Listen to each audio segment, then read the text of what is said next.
Hi, I'm Bog. Hi, I'm back. My chicken did not burn.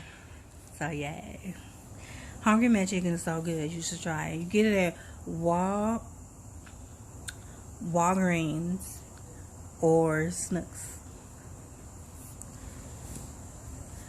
I do plan to still be a vegan, but I'm working on it, you guys. Working on it. You got It's just what I've learned is about being a vegan is you have to do it. It has to be a slow process. So I get some vegan food in my icebox, so I'm just kind of slowly incorporating the vegan food into my diet. So, but most likely I will still eat chicken anyway, because it's not really necessarily bad to eat certain foods. So chicken is not bad. I most likely will stick to eating chicken and fish. Beef, I'm going to cut that out completely. Partly because I don't know where to get that beef from. They could be selling us like human porks. I don't trust their beef. But anyway, let's go. Let's move on to Antipas. Antipas was a exorcist, and he's talked about in Revelations, but he's talked about briefly. So I had to do some research on my own to find out like who Antipas was and what he was about. So, but Antipas, because the only thing it said in Revelations was Jesus calls Antipas his faithful martyr, which is in Revelation chapter 2, verse 13. So I was like, well, let me find out some more about Antipas. Who is this Antipas guy? So I did a little research on him, and so this is what I found. This is what I found out. Antipas was he was an exorcist, and he cast out demons, and he lived in the city of Pergamum. And Pergamum was a city full of witches, witchcraft, and pagans. And so the witches started to get upset because their demons was getting upset, and their demons was getting upset because Antipas was casting them out like left to right, like he was knocking them demons out. And so the demons was getting mad. So they was like, they really, I'm more sure they get together and like plan out their little evil stuff that they do. So I'm more sure they was like, well, we really want to get back at Antipas, but knocking us out of people. So this is their plan and what they did. They told the witches to go to the governor to have Antipas killed. They told the governor. They told the governor to make Antipas either start worshiping their demons and become pagans, and to stop casting out demons, or kill them, or like get them out the city, whatever, and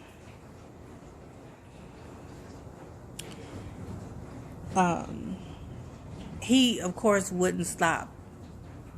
He wouldn't stop being an exorcist. He didn't stop casting out demons.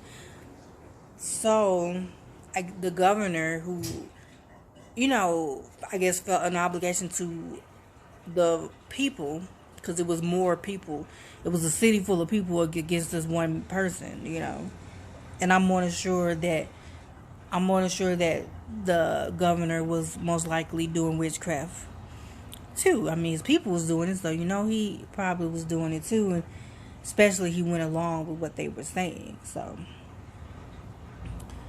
the pagans put Antipas into a brazen bull, and they set fire to the bottom of it, and they fried him.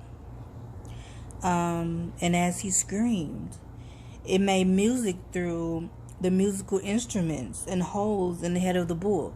Because in the bull, they made holes, and they put like little instruments for their sacrifices, because they did regular human sacrifices. So they was like, why not put Antipas in there? They wanted to get rid of him. And as it was do as he was screaming and the bull was making all this music and stuff, it looked like the bull was coming to life to them. And so when he died, the pagans took the bones of Antipas and they polished them and they wore them as jewelry. Jesus calls Antipas his faithful martyr and his beloved faithful martyr. He loved Antipas because Antipas continued to do God's work despite being threatened of torture and death. And a lot of people do this today. We are so, I guess, secure in our country, in America. We're so secure that, we don't have to deal with what other people have to deal with in other countries. Like, we can be who we are and we can love God and stuff. And people can do whatever they want to do. Just, people, if they don't want to worship God, they don't have to. Like, and we can kind of just live in peace with each other here. Like, it's not a lot of, like evil stuff happening to people over here like it do in other countries. But these were some Antipas and others. They were some of the first. They were some of the first martyrs. And it's sad, it's sad when you think about the torture and stuff that they went through for God. So if it makes us sad, it grieves our Father a lot worse. But what you also have to keep in mind is that we're just in physical bodies. And when this body does go, our spirit goes back to where it came from, which is from God. And so they may have killed Antipas' body, but they could not kill his soul. They could not kill his spirit. And his spirit went back to his Father, who is in heaven. So he's happy now. He's not in pain anymore. He's happy. I mean, the pain was temporary, but he has eternal glory with his Father and who is in heaven now and forever, eternally. So when you think about the big picture, the temporary picture don't seem so bad, But let's see.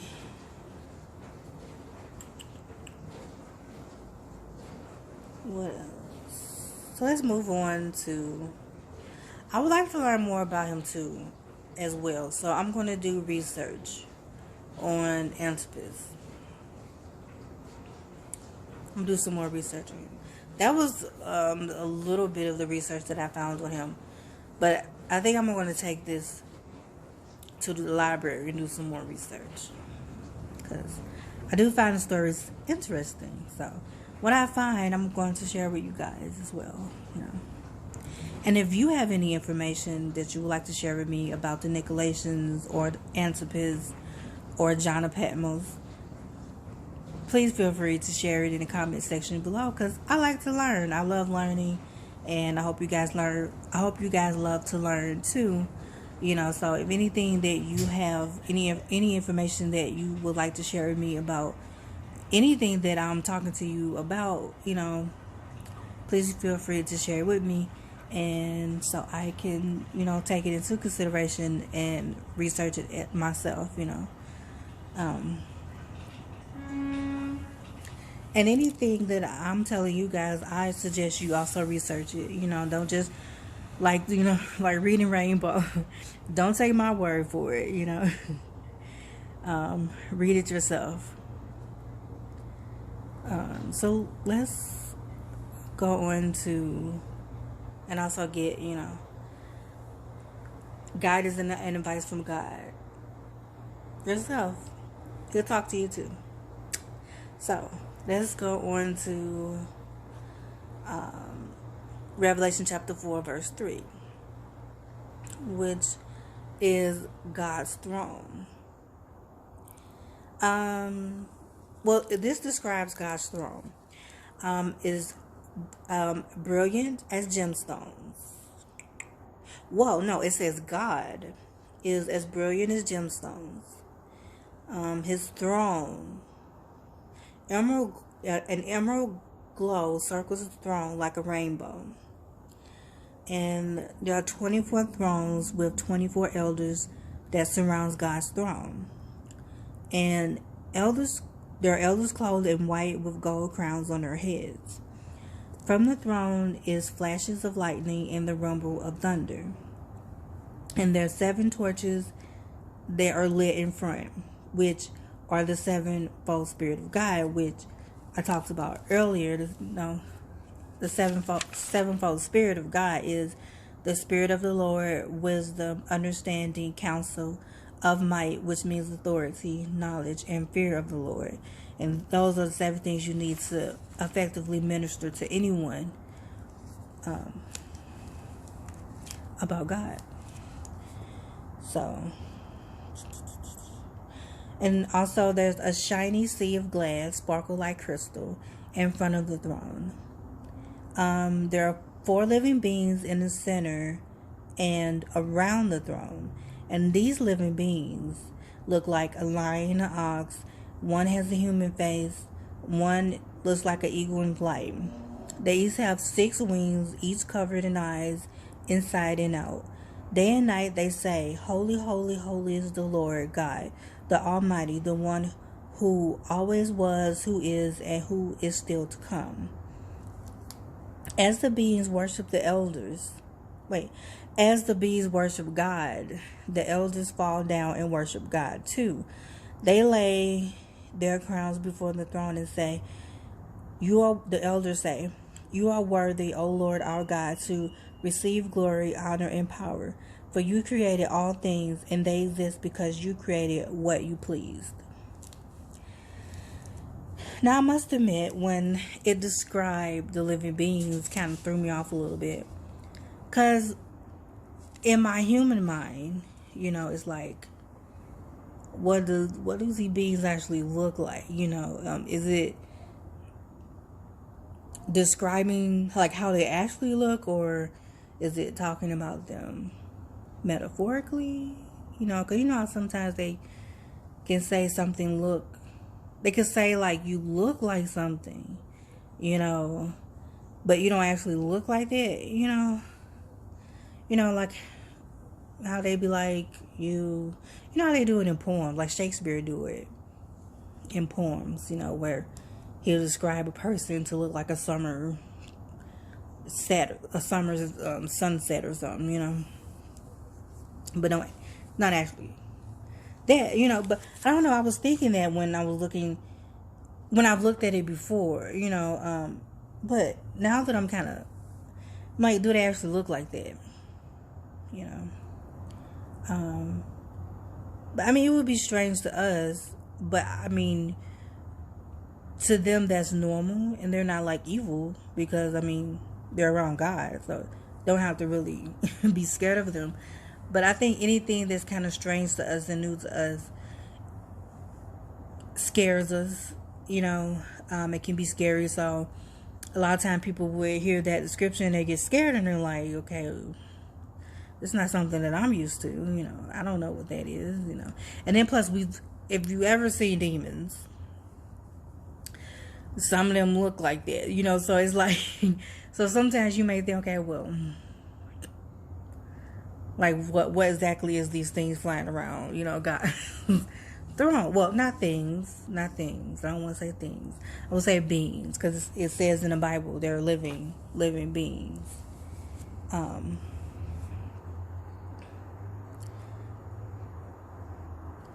But I like the description, because if we were to see this, being down here and, seeing demons and monsters, if you have the gift to see spirits, you have seen demons before. Unfortunately, I have that gift to see spirits, so I've seen demons before. So, but I've seen demons, I've also seen angels, so kind of like a curse and a blessing. But these living beings, they're not evil, even though they may look like they are, because they don't look like us. Like anything that I guess doesn't look like us or what we're used to, we kind of get scared of. But they're flying around God's throne, so they couldn't be evil, And even if they were, God would let them hurt you anyway. We're protected by God. So, but you don't have to worry about these things. I don't know why I keep saying things. Forgive me, Lord. I don't mean to say things. I mean beings, living beings. You don't have to worry about the living beings that look like the lion and the ox and the human face and the eagle in flight. You don't have to worry about those things. They worshiping God only. They could care less about us. Because their only focus is worshiping God.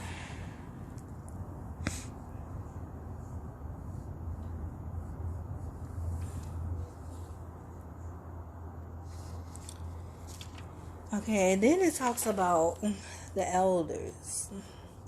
The elders, the 24 thrones, which has the 24 elders on there, they're kind of interesting to me. I would like to know more about them too.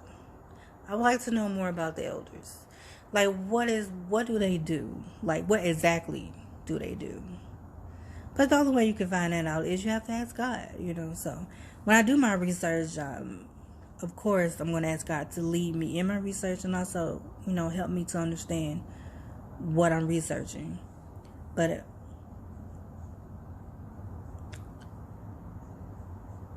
I believe that the elders, God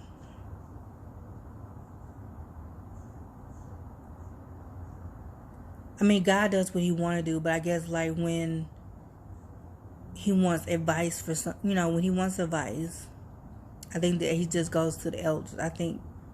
He does, but he don't need the elders. The elders need him because he created the elders. But I guess when he wants, I don't know, I guess when he wants help with what to do with us and what to do with the angels that like turn evil and stuff, I think he consults with them. What are your thoughts? What do you think the elders do? I'm going to do research on them too. And I'm going to tell you what I come up with. Let's see. The last thing I'm going to talk about, because I've talked long enough, is the 7 stars. The 7 stars are 7 angels over the churches. And the 7 lampstands, because there's 7, okay, because we're still talking about God's throne, which was around God's throne. And so also what's around his throne is 7 stars. And the 7 stars are 7 angels that are over the 7 churches, which we talked about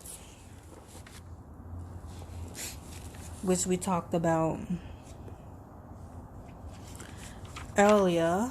The 7 churches: Ephesus, Smyrna, Pergamum, Thyatira, Sardis, Philadelphia, and Laodicea, which are in Asia Minor, present-day Turkey.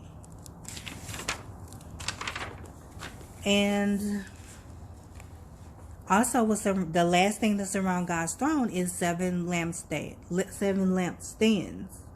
And the 7 lampstands are the 7 churches. This is in Revelation chapter 1, verse 20.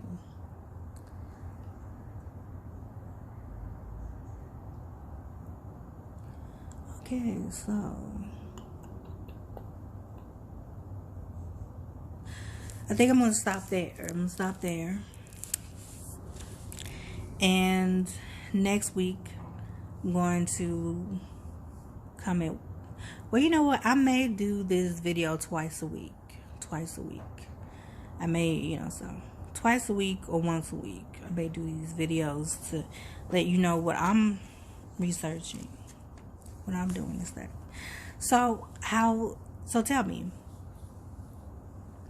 how did God tell you to study the Bible?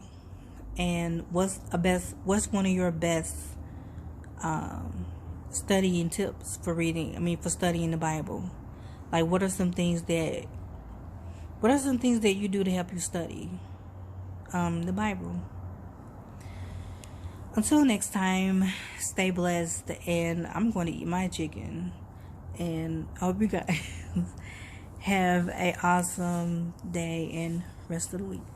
Peace.